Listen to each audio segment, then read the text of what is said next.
Nous avons fait beaucoup depuis plusieurs années justement pour soutenir, c'est d'ailleurs le thème de cette journée, l'insertion socio-professionnelle des patients psychiatriques mais stabilisés.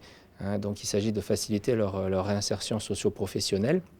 J'ai créé l'année dernière au sein de la DASO, à travers sa division de l'inclusion sociale et du handicap, un poste d'éducateur spécialisé qui accompagne le retour au travail. Car souvent, ces patients qui sont guéris sont fragiles encore. Et il faut les accompagner dans une entreprise pour les aider à s'insérer.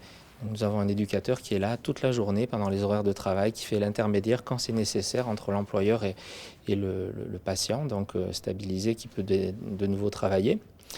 Au cœur, bien sûr, du dispositif pour la santé mentale à Monaco, nous avons, et il faut les citer, le service de psychiatrie du centre hospitalier Princesse Grace, dirigé par le docteur Valérie Aubin.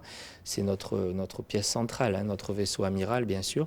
Il accueille les adultes, mais il accueille aussi les adolescents. Et l'année dernière, donc, nous avons pu mettre en place, j'y tenais beaucoup, une unité mobile pour adolescents, car de plus en plus d'adolescents sont atteints par ces pathologies.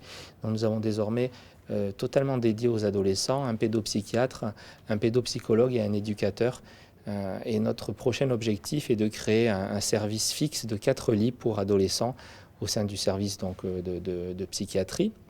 Et je ne voudrais pas non plus terminer sans citer, en oubliant une autre structure importante qui est l'UPPM, l'unité de psychiatrie et de psychologie médicale La Roseraie, qui, elle, accueille des patients qui ne sont plus hospitalisés, mais dans un milieu médical, à la différence du GEM.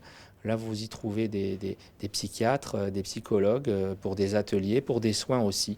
Donc je crois que l'ensemble de ces structures et de ces dispositifs, à la fois de l'État, à la fois public, hospitalier et on l'a vu associatif, me permettent de dire qu'en ce domaine aussi de la santé mentale, Monaco est un pays tout à fait exemplaire.